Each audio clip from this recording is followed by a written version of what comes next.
As far as the academic study of religion is concerned, I didn't know that that's what I wanted to do when I started getting interested in religion. I was from a small town in Vermont where church was an important part of one's social life, as well as the other things that one associates with family and community, values. And it was a place to meet girls and have some fun and develop socially. Wasn't fully aware I was doing it at that time, but that's a very important outcome. In high school, I continued that in a larger town in Connecticut and began to entertain questions that weren't just focused on what we might call spirituality, but on meaning.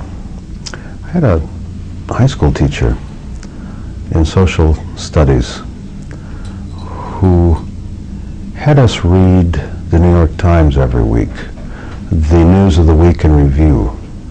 And I began to get a broader sense of the world doing that, as well as living in a multicultural community in Connecticut that I didn't have in Vermont.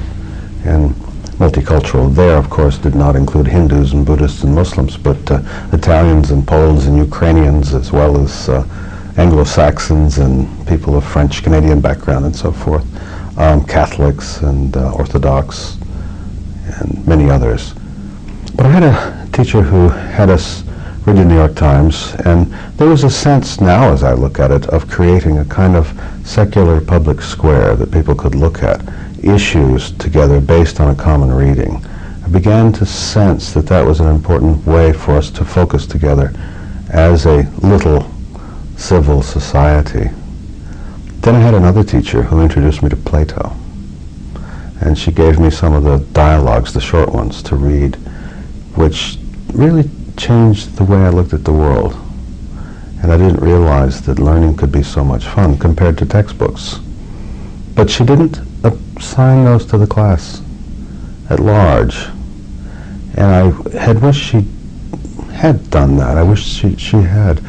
But we talked about it. I talked about it with my parents, and they were wondering what I was reading, and they thought it was fascinating, but they thought it was a little over level, as we would say now. And then I had a French teacher, Armand Benoit, who very much encouraged these sorts of questions in an advanced French course in high school. We read Les Miserables, and that was an eye-opening experience which sustained me through my French in college. It was fun to have about 5 students in a French course where you're speaking French in a little industrial town where only 5 would take the French course. And I now, in retrospect, feel lucky that the school district was willing to foot the bill for that, because only a small percentage of people ever went on to college in this little mill town. So that's where I got started. I was thinking of maybe studying for the ministry. I had some teachers and advisors in the liberal church that I belonged to who really set a good example. I never heard any talk about, would you like to be an evangelist? Would you like to preach the gospel? I never heard that at all. But rather, I looked at them and admired them. So I think it was, if it was evangelism, it was not emissary evangelism, it was exemplary evangelism, which I think is a way of gently engaging the world.